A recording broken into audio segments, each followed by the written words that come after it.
Hello, and thanks for clicking on this video. This video is really about the first of the 5 tenets of the customer-centric approach to business.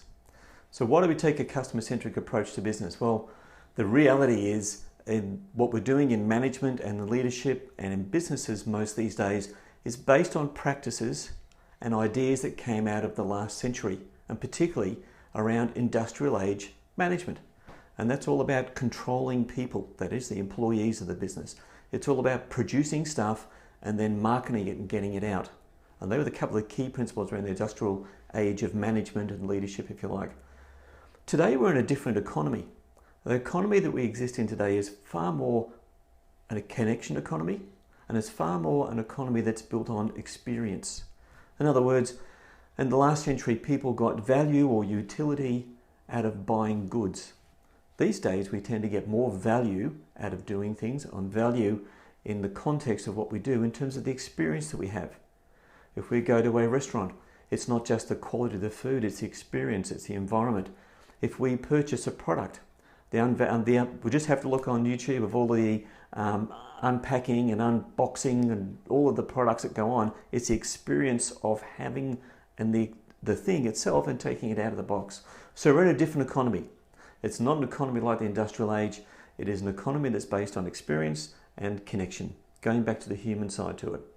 So the first tenet of the customer-centric approach to business aims to take us back to what it's really all about, and that is that businesses exist for customers. For some reason, in the last 50 years or so, and possibly even longer, many businesses have got the idea that they exist to make money. They exist to make money, perhaps for the shareholders or for themselves or the board and the owners. You know, the reality is, unless we deliver value for customers, those businesses go out of business. But what happens mainly is that when those businesses think they exist for themselves and not for customers, they make a whole sweeping range of decisions that lead the business to fail. Now, a couple of really great examples of just in the last couple of years. I remember reading about Woolworths a few years ago and why they were losing market share to Coles. And the CEO at the time, who was looking at their net promoter scores, and they were on the decline. And his quote was, "We thought the customer was wrong." Okay, the customer might have been wrong in terms of what they were managing or measuring inside their business, but the customer's perception drove where the customers spent their money. And Woolworths lost market share to Coles over a period of time. And to me, that's indicative of a business that thinks it exists for itself rather than existing for customers. And similarly, when the whole Masters thing went to take on Bunnings, Masters didn't start out with a strategy of delivering better value for customers.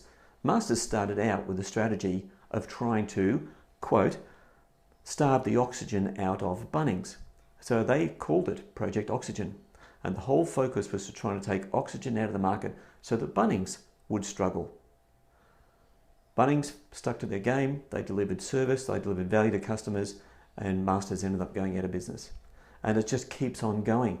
The more that we look at how managers and leaders make bad decisions that have massive impacts on their business, they are generally driven by the perspective of management teams, and the perspective is they're doing it for themselves, or they're doing it for their business, not for the customer.